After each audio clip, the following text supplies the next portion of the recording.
এর আগের ক্লাসে আমরা ভৌতত্ত্বের প্রয়োগ অর্থাৎ একটা ইলেকট্রন যখন একটা অনুমোদিত কক্ষপথে ঘুরে তার ব্যাসার্ধের মান, শক্তি, বেগ, কৌণিক ভরবেগ এগুলো নিয়ে আমরা আলোচনা করেছি। আজকে আমরা হাইড্রোজেন বর্ণালী, পারমাণবিক বর্ণালী যেটাকে আমরা বলছি রেখা বর্ণালী, সেটা নিয়ে আলোচনা করব। কোনো মৌল গ্যাস বা বাষ্পকে একটা মোক্ষণ নলে কয়েক মিলিমিটার পারদ চাপে রাখলে এবং তার মধ্য দিয়ে যদি তড়িৎ মোক্ষণ ঘটানো যায় তাহলে সেটা একটা আলোক স্তম্ভে বা আলোক উৎসে পরিণত হয়, যেটাকে আমরা বলছি মোক্ষণ বাতি বা ডিসচার্জ ল্যাম্প, যেটাকে আমরা বলছি মোক্ষণ বাতি বা ডিসচার্জ ল্যাম্প। এই ধরনের মোক্ষণ বাতি বা ডিসচার্জ ল্যাম্প যেমন neon lamp, sodium lamp, halogen lamp, এগুলো দৈনন্দিন কাজে ব্যবহৃত হয়। এই যে আলোক স্তম্ভটা তৈরি হলো, এটাকে যদি কোনো প্রিজমের মধ্য দিয়ে পাঠানো হয় তখন বিভিন্ন বর্ণের বর্ণালী তৈরি হয়।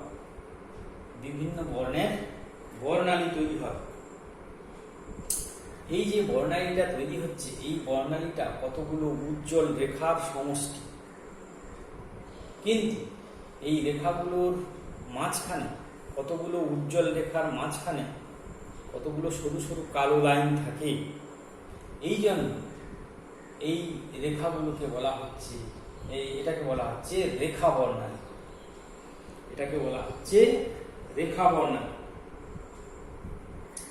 অর্থাৎ আমরা কি দেখলাম, যে একটা মৌল গ্যাস বা বাষ্পকে তড়িৎ মোক্ষণ নলে কয়েক মিলিমিটার পারদ চাপে রেখে তার মধ্য দিয়ে যদি তড়িৎ মোক্ষণ ঘটানো হয় তাহলে সেই গ্যাস বা বাষ্পটা একটা আলোক উৎসে পরিণত হয়, যেটাকে আমরা বলছি মোক্ষণ বাতি বা ডিসচার্জ ল্যাম্প। এই ডিসচার্জ ল্যাম্প থেকে আলো যদি কোনো প্রিজমের মধ্য দিয়ে পাঠানো হয় তখন যে বর্ণালী পাওয়া যায় সেটাকেই বলা হয় পারমাণবিক বর্ণালী। এই পারমাণবিক বর্ণালীর বৈশিষ্ট্য হল এটা বিভিন্ন রঙের কতগুলো সরু লাইন দিয়ে গঠিত এবং কতগুলো উজ্জ্বল রেখার মাঝখানে সরু কালো রেখা থাকে। সেই জন্য এটার নাম হয়েছে রেখা বর্ণালী বা লাইন স্পেকট্রাম। কিন্তু কোনো টাংস্টেন বা কোনো ধাতব উত্তপ্ত বস্তু থেকে আলো যদি প্রিজমের মধ্যে দিয়ে পাঠানো হতো, সেক্ষেত্রে যে বর্ণালীটা পাওয়া যেত সেটা কিন্তু রেখা বর্ণালী হতো না, অর্থাৎ উজ্জ্বল রেখার মাঝখানে কালো কালো রেখা থাকতো না। সেটা হতো কন্টিনিউয়াস স্পেকট্রাম বা নিরবিচ্ছিন্ন বর্ণালী, যেখানে উজ্জ্বল লাইন দিয়ে গঠিত, তার মাঝখানে কোনো কালো রেখা থাকতো না। সেটা হচ্ছে তোমার যখন কঠিন বস্তু থেকে, কঠিন কোনো উত্তপ্ত বস্তু থেকে যখন যে আলোটা বেরোবে, যেমন টাংস্টেনের, উত্তপ্ত টাংস্টেন থেকে যে আলোটা নির্গত হয় তার যদি বর্ণালী নেওয়া হয় সেটা কিন্তু নিরবিচ্ছিন্ন বর্ণালী। আবার আণবিক বর্ণালী সেটাকে বলা হচ্ছে ব্যান্ড স্পেকট্রাম। সেটা কিরকম না, অনেকগুলো উজ্জ্বল স্তম্ভের মাঝখানে একটা করে কালো স্তম্ভ থাকে, কালো লাইন থাকে, কালো স্তম্ভ, লাইন বলবো না, স্তম্ভ থাকে, সেটাকে আমরা বলছি ব্যান্ড স্পেকট্রাম। পারমাণবিক বর্ণালী হলো রেখা বর্ণালী, আর আণবিক বর্ণালী হলো ব্যান্ড স্পেকট্রাম বা ওটাকে বলা হচ্ছে ব্যান্ড স্পেকট্রামই বলে। এবারে আমরা হাইড্রোজেন বর্ণালীর ব্রামার শ্রেণী নিয়ে আলোচনা করব। হাইড্রোজেন বর্ণালীর ব্রামার শ্রেণী।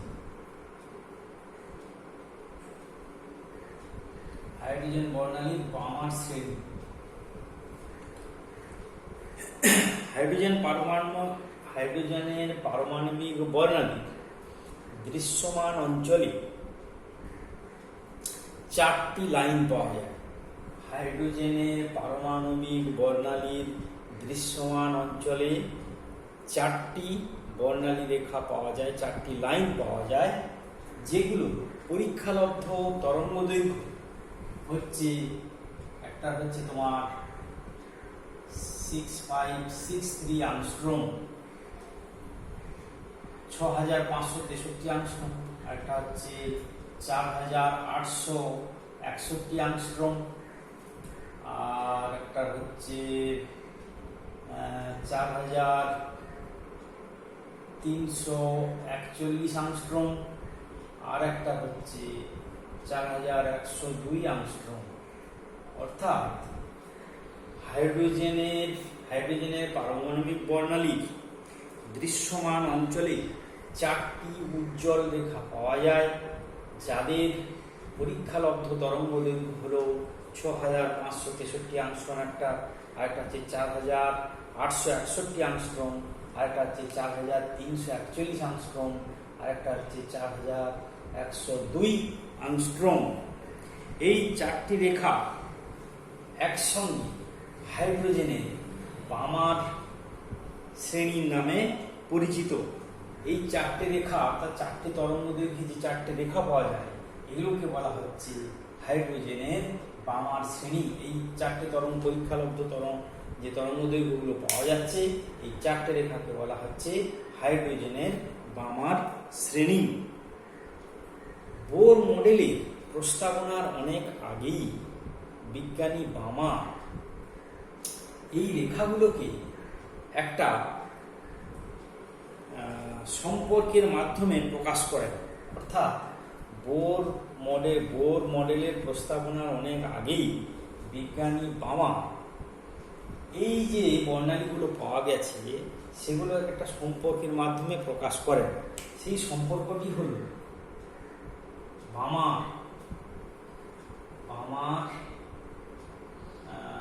বামারের সম্পর্ক,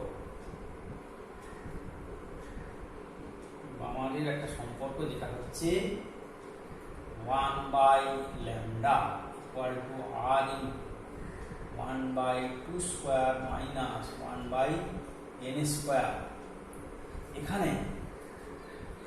এখানে ল্যামডা হলো বর্ণালীর রেখার তরঙ্গ দৈর্ঘ্য। এখানে ল্যামডা সমান বর্ণালী রেখার তরঙ্গ দৈর্ঘ্য। এটা ল্যামডা হলো বর্ণালী রেখার তরঙ্গ দৈর্ঘ্য, আর সমান ধ্রুবক। এটা কি হাইড্রোজেনের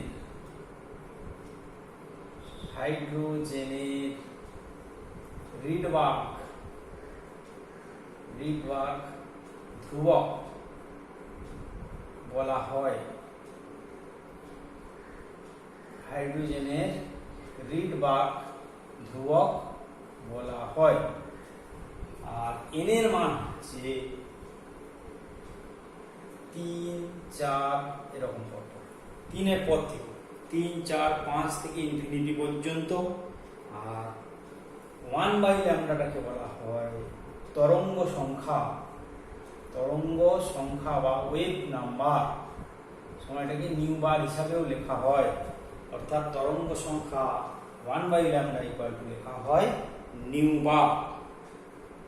এবার এই রিডবার্গ ধ্রুবক, হাইড্রোজেনের রিডবার্গ ধ্রুবকের মান r = 109,706 cm inverse, 109,706 cm inverse. এটাকে একটা 1 নম্বর সমীকরণ নাম দিয়ে দিলাম। এটা হচ্ছে 1 নম্বর সমীকরণ। অর্থাৎ 1 নম্বর সমীকরণ এই হাইড্রোজেনের রিডবার্গ ধ্রুবকের মান 109,706 পার সেন্টিমিটার বসালে বর্ণালী রেখাগুলির তরঙ্গ দৈর্ঘ্য, পরীক্ষালব্ধ তরঙ্গ দৈর্ঘ্যের মান, এই মানগুলো পাওয়া যায়। যেমন যদি n = 3 হয়, তবে ল্যামডা হবে 6563 অ্যাংস্ট্রম। n = 4 হয়, তবে ল্যামডা হবে 4861 আংস্ট্রম, n ইকুয়াল টু 5 হলে তবে ল্যামডা ইকুয়াল টু হবে 4341 আংস্ট্রম, n ইকুয়াল টু 6 হলে ল্যামডা ইকুয়াল টু হবে 4102 angstrom, 4102 angstrom. 6563 angstrom, n equal to 3 হলে, n ইকুয়াল টু 3 হলে lambda equal to 6563 angstrom, n equal to 4 হলে ল্যামডা ইকুয়াল টু 4861 আংস্ট্রম, আর n equal to 5 হলে lambda equal to 4341 angstrom, lambda equal to n equal to 6 হলে, n equal to 5 হলে lambda equal to 4341 angstrom, n equal to 6 হলে lambda equal two 4102 আংস্ট্রম। এছাড়া n এর মান আমরা 6 পর্যন্ত নিয়েছি। এবার n এর মান n সমান 7 টু ইনফিনিটি যদি নেওয়া যায়, তাহলে যে রেখাগুলি আসবে সেগুলো কার্যত অতিবেগুনি রশ্মির মধ্যে, অতিবেগুনি অঞ্চলে পড়ে, আল্ট্রাভায়োলেট রেঞ্জে পড়ে যায়। অর্থাৎ n এর মান 7 থেকে ইনফিনিটি পর্যন্ত বসার এই সমীকরণটাতে, অর্থাৎ বামারের যে সম্পর্ক, সেই সম্পর্কে n এর মান 7 থেকে ইনফিনিটি পর্যন্ত বসালে যে রেখাগুলি পাওয়া যাবে সেগুলো কিন্তু দৃশ্যমান অঞ্চলের নয়, সেটা হচ্ছে আল্ট্রাভায়োলেট রেঞ্জ রিজিয়ান বা অতিবেগুনি অঞ্চলে অবস্থিত। এখান থেকে এই যে পরীক্ষালব্ধ মান যেটা মিলে যাচ্ছে, যেটা বামার যে সম্পর্কটা দিয়েছিলেন সেই সম্পর্ক অনুযায়ী মিলে যাচ্ছে, বামার এই সম্পর্কটা বা এই লাইনগুলোকে, বর্ণালী রেখার লাইনগুলোকে একটা নির্দিষ্ট ক্রমে সাজাতে পেরেছিলেন। কিন্তু এটাকে, এই যে সম্পর্কটা 1 by lambda equal to r into 1 by 2 square minus 1 by n square, এইটাকে তিনি তত্ত্বগতভাবে প্রতিষ্ঠা করতে পারেন। অর্থাৎ বোর তত্ত্বের অনেক আগেই বিজ্ঞানী বামার হাইড্রোজেন বর্ণালীর পারমাণবিক বর্ণালীগুলোকে ব্যাখ্যা করেছিলেন, এবং সেই যে বর্ণালীগুলো পাওয়া যায় এবং তাদের যে তরঙ্গদৈর্ঘ্য, অর্থাৎ দৃশ্যমান অঞ্চলে যে 4টি রেখা পাওয়া যায়, যাদের পরীক্ষালব্ধ তরঙ্গদৈর্ঘ্যের মান যথাক্রমে 6563 আংস্ট্রম, 4861 আংস্ট্রম, 4341 আংস্ট্রম এবং 4102 আংস্ট্রম, এগুলো পরীক্ষালব্ধ মানের সঙ্গে বামার যে একটা সম্পর্ক দিয়েছিলেন 1 by lambda equal to r into 1 by 2 square minus 1 by n square, এই সম্পর্ক অনুযায়ী রিডবার্গ ধ্রুবকের মান 109706 সেন্টিমিটার ইনভার্স বসালে সমস্ত পরীক্ষালব্ধ মান কিন্তু মিলে যাচ্ছে। অর্থাৎ 4টে লাইনকে পরিষ্কার পরীক্ষালব্ধ 4টে লাইনের যে তরঙ্গ দৈর্ঘ্য, এই সম্পর্ক অনুযায়ী পরীক্ষালব্ধ মানের সঙ্গে মিলে যাচ্ছে। এবং 7 থেকে ইনফিনিটি পর্যন্ত n এর মান 7 থেকে, n এর মান 3 থেকে 6 এর মধ্যে 4টে লাইন পেয়ে গেলাম। আর n এর মান 7 থেকে ইনফিনিটির মধ্যেও বর্ণালী রেখাগুলো পাওয়া যাবে, সেগুলোও বামার শ্রেণীর অন্তর্ভুক্ত, কিন্তু তারা আল্ট্রাভায়োলেট রিজিয়ান বা অতিবেগুনি অঞ্চলে অবস্থিত। বামার বর্ণালী, হাইড্রোজেন বর্ণালীগুলিকে বামা সুনির্দিষ্ট নিয়মে, হাইড্রোজেন বর্ণালীগুলোকে বামার সুনির্দিষ্ট নিয়মে সাজাতে পেরেছিলেন। কিন্তু তিনি যে সম্পর্কটা দিয়েছিলেন 1 by lambda equal to r into 1 by 2 square minus 1 by n square, এটাকে তত্ত্বগতভাবে প্রমাণ করতে পারেননি। এবার আমরা দেখব হাইড্রোজেনের অন্যান্য যে বর্ণালীগুলো আছে সেগুলো নিয়ে আমরা দেখব। এটা বামার শ্রেণীটা দেখলাম। এবার হচ্ছে হাইড্রোজেনের বর্ণালীর অন্যান্য শ্রেণী।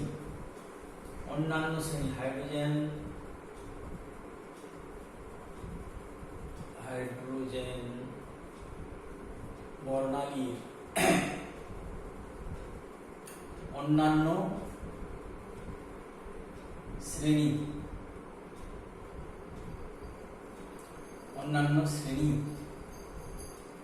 হাইড্রোজেন বর্ণালীর অন্যান্য শ্রেণী। Lyman series.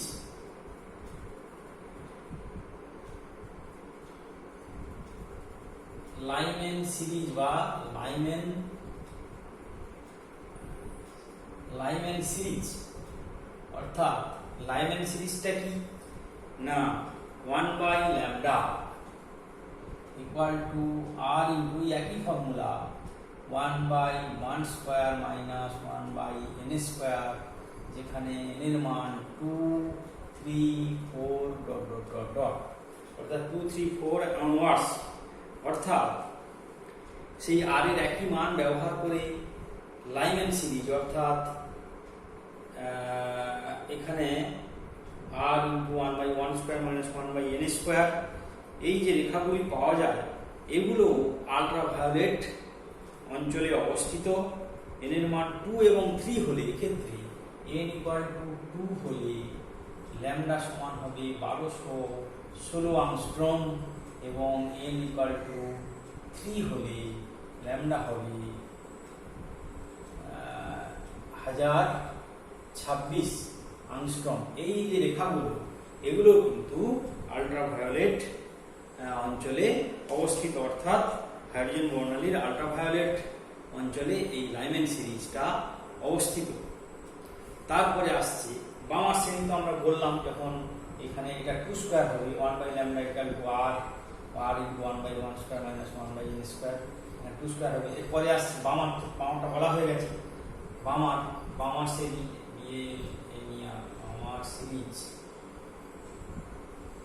বামার সিরিজের 1 বাই ল্যামডা ইকুয়াল টু এক্ষুনি আমরা বললাম 1 by 2 square minus 1 by N square, এখানে n এর মান 3 থেকে শুরু 3 4 5। আচ্ছা, তারপরে আসছে আমাদের প্যাসেন সিরিজ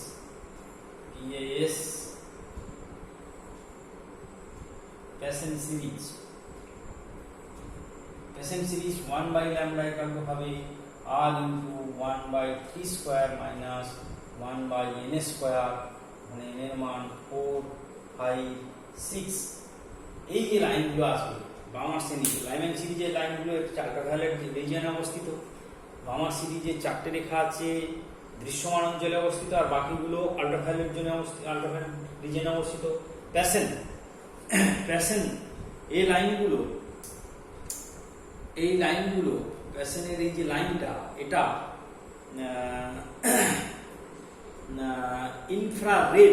ইনফ্রারেড বা অবলোহিত অঞ্চলে অবস্থিত। যেমন lambda equal to n equal to 4 হলে, এখানে n ইকুয়াল টু 4 হলে ল্যামডা ইকুয়াল টু হবে 1875 অ্যাংস্ট্রম। এটা হচ্ছে তোমার ইনফ্রারেড। এগুলো যেমন লাইম্যান সিরিজে এগুলো হচ্ছে তোমার আল্ট্রাভায়োলেট জোনে থাকে।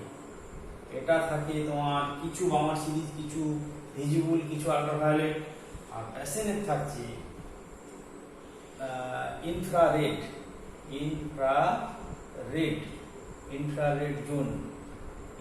জোন বা ইনফ্রারেড রিজিয়নে থাকছে। অর্থাৎ হাইড্রোজেন বর্ণালীর এই সম্পর্ক থেকে, অর্থাৎ প্যাসেন সিরিজের এই সম্পর্ক থেকে যেটা পাওয়া যাচ্ছে, সেটাতে যে রেখাগুলো পাওয়া যায় সেগুলো ইনফ্রারেড জোনে থাকছে। এটা বামার সিরিজটা আমরা বললাম ভিজিবল অ্যান্ড আল্ট্রাভায়োলেট এই দুটো জোনেই থাকছে। আর প্যাসেনটা থাকছে তোমার ইনফ্রারেড জোনে। আর এছাড়াও প্যাসেন সিরিজ এছাড়াও আরো সিরিজ আছে যেগুলোকে আমরা বলছি ব্র্যাকেট সিরিজ।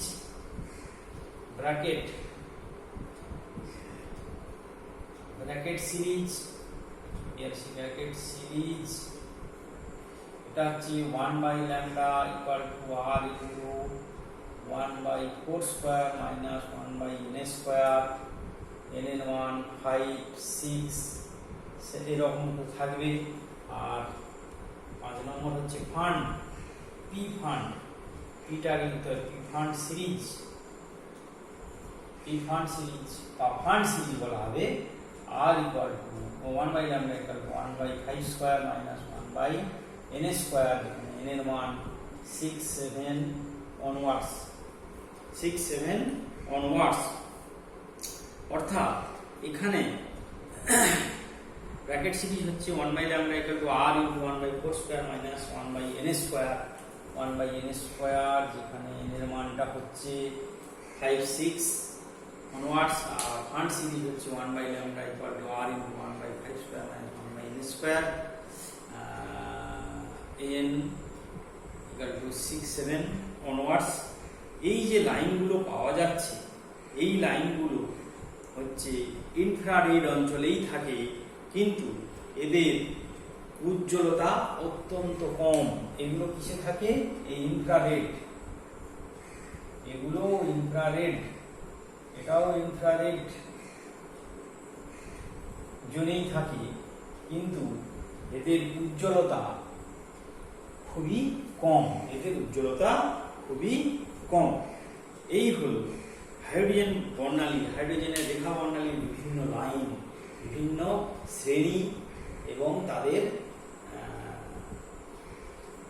কিভাবে তাদের স্পেসিফিকেশন, কোন কোন কিভাবে কোন কোন জনে করলে বা কোন কক্ষ থেকে কোন কক্ষে গেলে কিভাবে আসবে, সেটা একটা আমরা তার শ্রেণী বিভাগটা দেখানো হলো। অর্থাৎ হাইড্রোজেন বর্ণালী রেখা বর্ণালীতে কি কি থাকছে? Lyman series, Balmer series, Paschen series, Brackett series এবং ফান্ড সিরিজ। এবার রিডবার্গের সূত্র, রিডবার্গ সূত্র এবার আমরা দেখব রিডবার্গের সূত্র।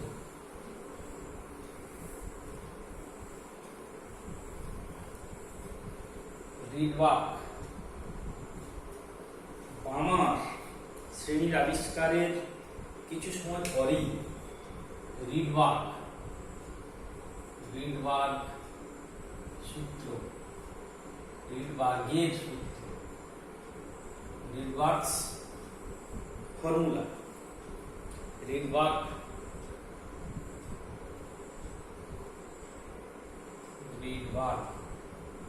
ফর্মুলা বা রিডবার্গের সূত্র। বামার শ্রেণীর আবিষ্কারের কিছু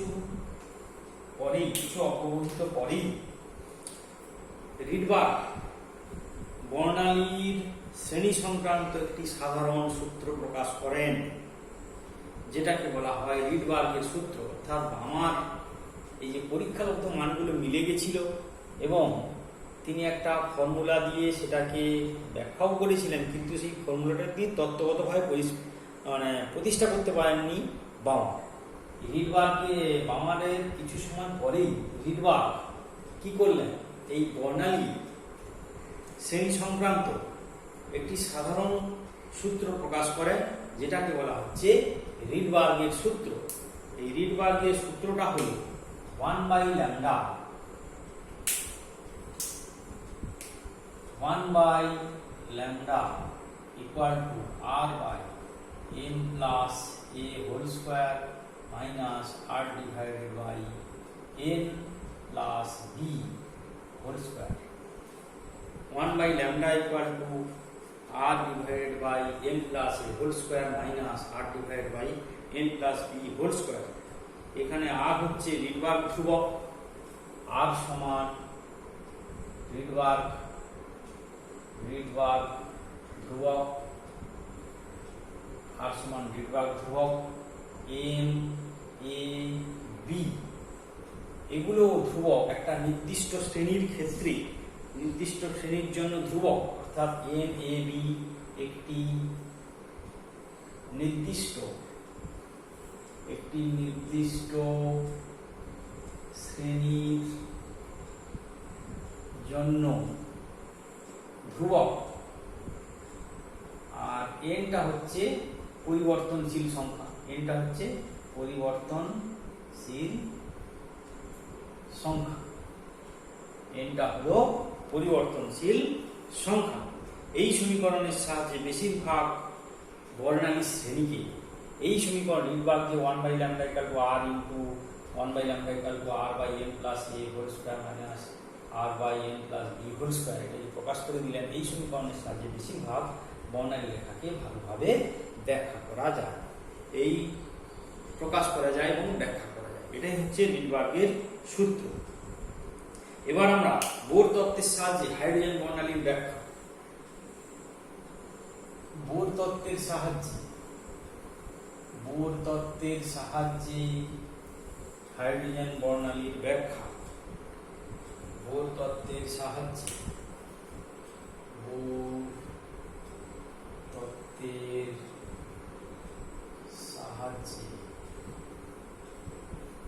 হাইড্রোজেন বর্ণালীর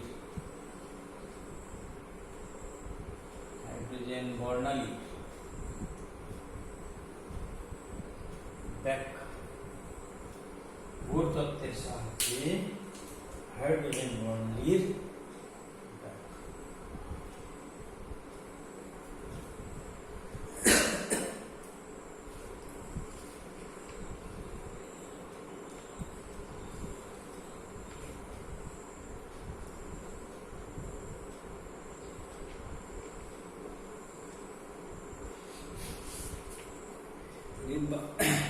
এবার আমরা জানি E1 মানে এনার্জি যে শক্তির ফর্মুলাটা আমরা পেয়েছিলাম বোর তত্ত্বের সাহায্যে, En RCH/n², অর্থাৎ n-তম কক্ষপথে একটা ইলেকট্রনের শক্তি কত হবে সেটা পেয়েছিলাম হাইড্রোজেন পরমাণুর ক্ষেত্রে En RCH/n², যেখানে R সমান রিডবার্গ ধ্রুবক,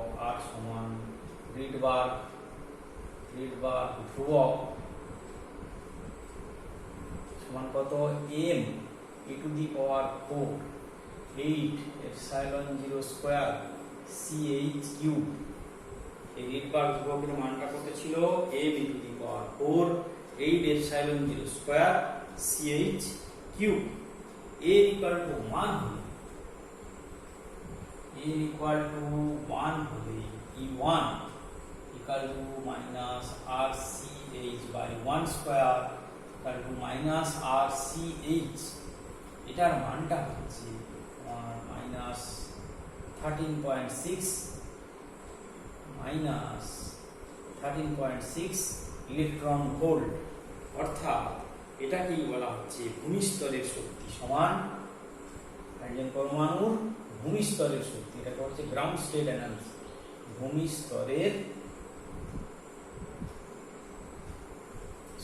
ভূমিস্তরের শক্তিটা কত ছিল? -13.6 ইলেকট্রন ভোল্ট। এই সমীকরণ অন্যান্য রাশিগুলির মানে গ্রাউন্ড স্টেট এনার্জি CH এগুলোর মান বসালে আর এর মান পাওয়া যায়।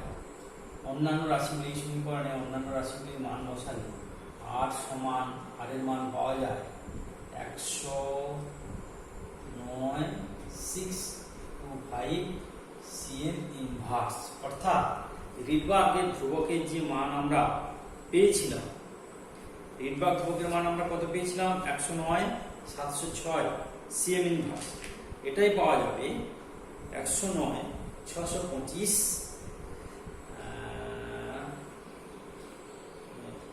Centimetre inverse. এই মানটা একটুখানি কম হচ্ছে, অর্থাৎ রিডবার্গ ধ্রুবকের যে মানটা পাওয়া গেছিল আগে তার চেয়ে এই বোর তত্ত্বের সাহায্যে যেটা পাওয়া যাচ্ছে সেই মানটা একটুখানি কম হচ্ছে। এই মানটা পার্থক্য থাকবে না যদি হাইড্রোজেনের নিউক্লিয়াসের ভরজনিত সংশোধন, এই সেটা ছিল 109.706, এই যে পার্থক্যটা 706, 625 এবং 706 যে পার্থক্যটা, এই পার্থক্যটা থাকবে না। হাইড্রোজেনের নিউক্লিয়াসের ভরজনিত সংশোধন যদি করা যায় তাহলে কিন্তু এই পার্থক্যটা থাকবে না। এখানে আমরা রিডবার্গ ধ্রুবকের রাশিমালাটা পেয়েছি m e⁴ 8ε0² CH3। এটা হচ্ছে SI পদ্ধতি। CGS পদ্ধতিতে রিডবার্গ ধ্রুবকের R সমান রিডবার্গ ধ্রুবক হবে R equal to হবে m e⁴ divided by 8 into ε0 জায়গায় 1/4π বসাতে হবে CH3, অর্থাৎ ε0 সমান 1/4π বসাতে হবে। অর্থাৎ এসআই থেকে সিজিএসে যেতে গেলে যেখানে এপসাইলন 0 আছে সেখানে এপসাইলন 0 জায়গায় 1/4 বসাতে হবে। এখানে করলে দাঁড়াবে জিনিসটা twice pi 2 pi square m e to the power 4 by ch cube 2 pi square m 2 pi square m মানে 4 pi square 16 হয়ে যাবে, তাহলে 2 হয়ে যাবে, pi square টা উপরে চলে যাবে, তাহলে r equal to হবে 2 pi square m e to the power 4 divided by ch cube। এটার মান আসবে 109, ওই একই থাকবে 109.625 cm ইনভার্স। এটা হলো আমার সিজিএস পদ্ধতিতে রিডবার্গ ধ্রুবকের মান।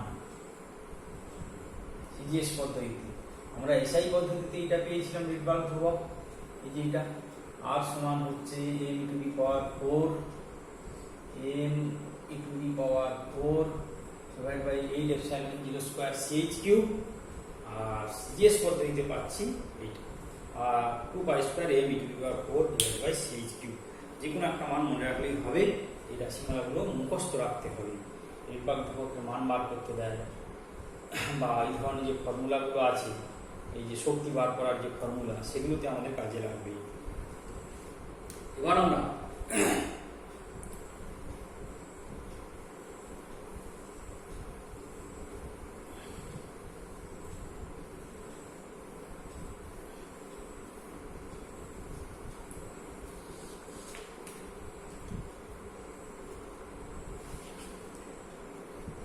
বিকিরণের এই যে পারমাণবিক বিকিরণ হচ্ছে তার যে ওয়েভলেন্থ বার করার জন্য হাইড্রোজেন পরমাণুর ক্ষেত্রে আমরা সেটা বার করব। ওয়েভলেন্থ অফ এমিটেড রেডিয়েশন অর্থাৎ বিকিরণের তরঙ্গ দৈর্ঘ্য, ওয়েভলেন্থ অফ এমিটেড রেডিয়েশন অর্থাৎ বিকিরণের যে তরঙ্গ দৈর্ঘ্যটা করে আসছে সেটা আমরা হাইড্রোজেন পরমাণুর ক্ষেত্রে বোর তত্ত্বের সাহায্যেই বার করে ফেলব। ধরি একটা হাইড্রোজেন পরমাণু একটা উচ্চ কক্ষ থেকে একটা হাইড্রোজেন পরমাণু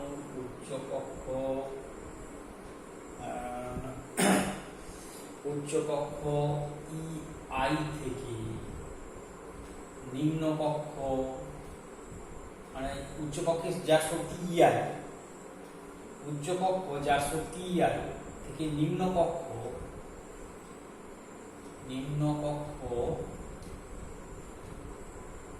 যার শক্তি হচ্ছে EF, যদি একটা ইলেকট্রন একটা উচ্চ কক্ষ থেকে নিম্ন কক্ষে সংক্রমিত হয় তখন সে কি করবে, একটা বিকিরণ দেবে, একটা রেডিয়েশন দেবে, একটা বিকিরণ হবে, শক্তি বিকিরণ করবে। অর্থাৎ উচ্চ কক্ষ থেকে যখন নিম্ন কক্ষে ইলেকট্রনটা সংক্রমণ হবে সে তখন কিন্তু শক্তি বিকিরণ করবে। অর্থাৎ সেক্ষেত্রে শক্তি বিকিরণ EI মাইনাস EF সমান কত হবে না H নিউ সমান HC বাই ল্যামডা। নিউ কাল কত C বাই ল্যামডা, কম্পাঙ্ক রেডিয়েশনের কম্পাঙ্ক হচ্ছে C বাই ল্যামডা, C হচ্ছে আলোর গতিবেগ, ল্যামডা হচ্ছে তরঙ্গ দৈর্ঘ্য। আবার আমরা জানি, দেখো একটু আগেই দেখলাম EI কোনো একটা কক্ষে শক্তি কত হয় minus RCH by I square, আবার EF সমান কত হয় minus RCH by FA square. তাহলে এখান থেকে আমরা কি পাবো, তাহলে হচ্ছে, তাহলে আমরা লিখতে পারি HC by lambda equal to হচ্ছে EI মাইনাস EF। এখান থেকে লেখা যাবে minus RCH by I square plus RCH ভাগ FA স্কয়ার।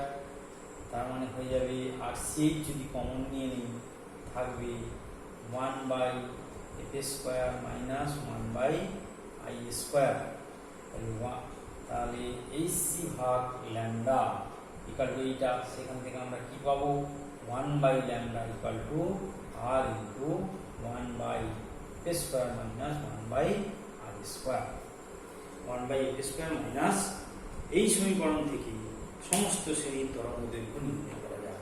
যেটা আমরা আগে দেখলাম যে বামার যে ফর্মুলাটা দিয়েছিলেন সেই ফর্মুলাটা তত্ত্বগতভাবে প্রতিষ্ঠা করতে পারেননি, কিন্তু পরবর্তীকালে বোর তত্ত্ব থেকে আমরা পেয়ে গেলাম এই ফর্মুলা ঠিক, এবং এই ফর্মুলার সাহায্যেই কিন্তু সমস্ত বর্ণালীর তরঙ্গ দৈর্ঘ্যকে প্রকাশ করা যায় এবং নির্ণয় করা যায়। এখানে এফ এর মান 1 বসালে, আই এর মান 2 থেকে বসালে লাইমেন সিরিজ, এফ এর মান 2 বসালে, আই এর মান 3 থেকে বসালে বামার সিরিজ, এফ এর মান 3, তারপরে প্যাসেঞ্জ সিরিজ, এফ এর মান 4 হলে ব্র্যাকেট সিরিজ, ফান্ড সিরিজ, এইভাবে আমাদের সিরিজগুলো পরপর চলে আসবে। হ্যাঁ, এই যে 1/λ into 1/λ equal to r into 1/f square minus 1/i square, অর্থাৎ ইনিশিয়াল প্রথম কক্ষ থেকে ফাইনাল কক্ষে জাম্প করলে তার কত তরঙ্গ দৈর্ঘ্যের রেডিয়েশন বেরোবে, অর্থাৎ ওয়েভলেন্থ অফ রেডিয়েশন কত হবে, অর্থাৎ বিকিরণের তরঙ্গ দৈর্ঘ্য কত হবে, সেটা আমরা বার করতে পারি। বিকিরণের তরঙ্গ দৈর্ঘ্য, বিকিরণের তরঙ্গ দৈর্ঘ্য, এটা আমরা বোর তত্ত্বের সাহায্যে পেয়ে গেলাম। কেন ইএন ইকুয়াল টু পেয়েছিলাম -RCH/n স্কোয়ার, তাহলে ইআই ইকুয়াল টু কত হবে -RCH/i square, EF equal to -RCH/f square. সেখান থেকে একটা উচ্চ আমাদের কম্পাঙ্ক শর্তই ছিল, একটা কক্ষ থেকে উচ্চ কক্ষ থেকে যখন নিম্ন কক্ষে জাম্প করবে একটা ইলেকট্রন, তখন সে একটা বিকিরণ, একটা রেডিয়েশন বেরোবে, সেই রেডিয়েশন কম্পাঙ্ক হবে h নিউ সমান hc/λ। সেখান থেকে আমরা পেয়ে গেলাম 1/λ equal to r into 1/f square minus 1/i square, যেটা আমরা বামার সমীকরণটা দিয়েছিলেন কিন্তু তত্ত্বগতভাবে প্রতিষ্ঠা করতে পারেননি, বোর তত্ত্ব থেকে আমরা সেটা পেয়ে গেলাম। এবারে আমরা একটা জিনিস দেখব, এই যে লাইনগুলো কিরকম হচ্ছে, যে বামার শ্রেণী, লাইমেন সিরিজ কিভাবে হচ্ছে আমরা একটু ছবি এঁকে দেখানোর চেষ্টা করছি।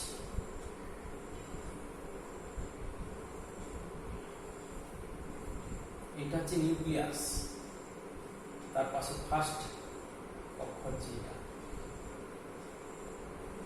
এটা হচ্ছে নিউক্লিয়াস,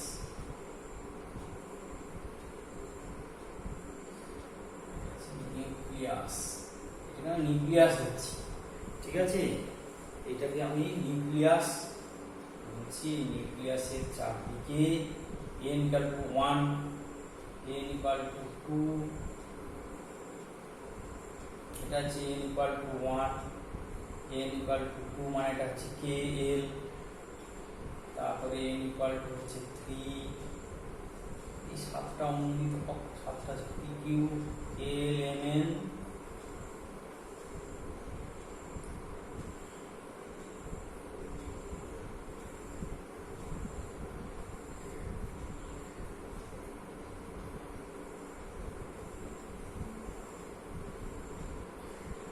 তাহলে আমি এক এক করে দেখাচ্ছি। লাইমেন সিরিজ, অর্থাৎ n এর মান 1 হবে, তাহলে এইখানে আসবে লাইমেন সিরিজ। লাইমেন সিরিজটা আসবে তোমার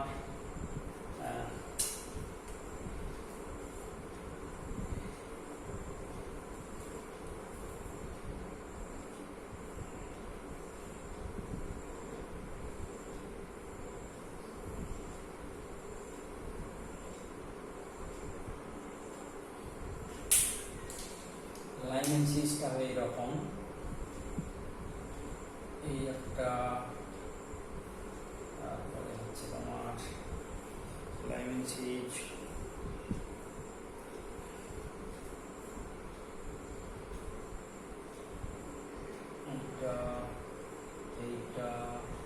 এইটাকে বলছি আমরা লাইমেন সিরিজ। লাইমেন সিরিজ আর 2 নম্বরে যখন আসবে এখান থেকে 2, এটা এটা এটা এটা এগুলোকে আমরা কি বলছি, বামার সিরিজ, অর্থাৎ 2 নম্বরে আসবে লাইমেন সিরিজ। লাইমেন লাইম্যান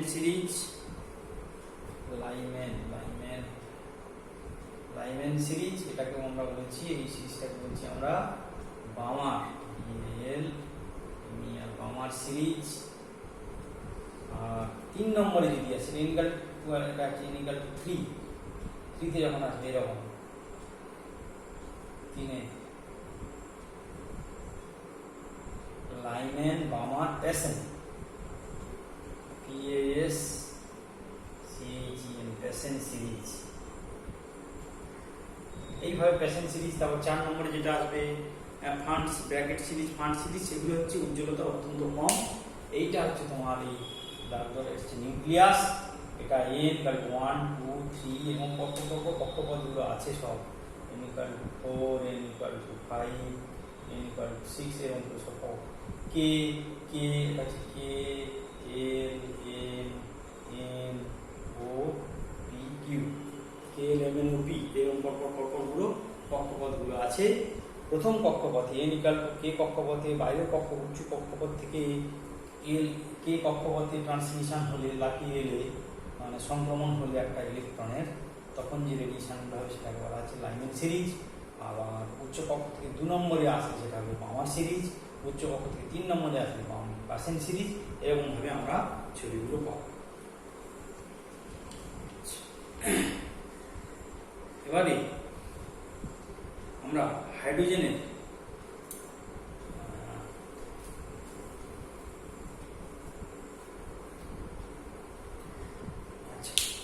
আজকের এই পর্যন্তই থাক। এরপরে আমরা হাইড্রোজেনের শোষণ বর্ণালী থেকে শুরু করব। এই পর্যন্ত আজকে থাকবে। এরপরে আমরা হাইড্রোজেনের শোষণ বর্ণালী থেকে শুরু করব।